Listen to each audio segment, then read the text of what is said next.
It had been a year since the disappearance of the young couple who had checked into the Ravenwood Hotel on their honeymoon. The police had searched the hotel and found no trace of them, except for a bloody message on the wall: "You should have listened to the locals." The hotel was closed and declared a crime scene, but no one could explain what had happened. The locals believed that the hotel was haunted by a vengeful ghost, who had killed the couple and many others before them. But one man was not convinced. He was a journalist named Mark, who had a keen interest in the paranormal. He had read about the hotel and its history, and he wanted to find out the truth. He decided to visit the hotel and spend a night there, hoping to capture some evidence of the supernatural. He arrived at the hotel on a stormy night, armed with a camera, a recorder, and a flashlight. He broke into the hotel through a window and made his way to the reception. He saw a dusty guest book on the counter, and he flipped through it. He found the names of the missing couple, and he noticed that they had stayed in room 13. He decided to check out that room first. He climbed up the stairs and walked along the dark hallway. He reached room 13 and tried to open the door, but it was locked. He kicked it hard and broke it open. He entered the room and saw a bed, a dresser, and a painting on the wall. The painting depicted a woman who looked like the ghost that haunted the hotel. He recognized her as Evelyn, the woman who had committed suicide in the hotel after being jilted by her fiance. He felt a chill in the air, and he heard a faint sobbing sound. He turned on his recorder and spoke. "Hello, is anyone here? My name is Mark, and I'm a journalist. I'm here to find out what happened to you and the other guests who stayed here." He waited for a response, but there was only silence. He decided to explore the rest of the room. He opened the dresser and found some clothes that belonged to the missing couple. He also found a diary that had Evelyn's name on it. He opened the diary and read some of the entries. They were full of sadness and despair, as Evelyn wrote about her love for her fiancé and how he had betrayed her. She also wrote about how she had taken her own life in a hidden room in the basement.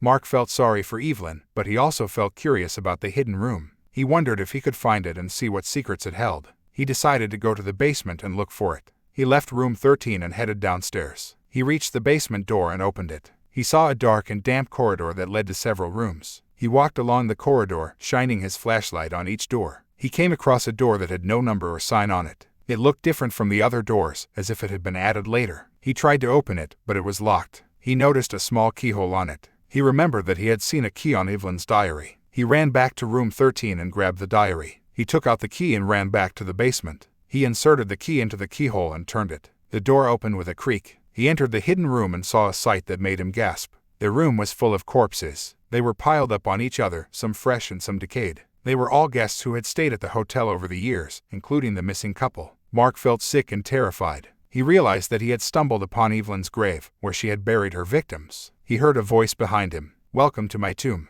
He turned around and saw Evelyn's ghost standing in front of him. She looked angry and menacing. She lunged at him and grabbed his throat. Mark screamed in pain as he felt her cold fingers squeeze his neck. He dropped his camera, his recorder, and his flashlight. They fell to the floor with a thud. The door slammed shut behind him, and that's the last that was ever heard of him.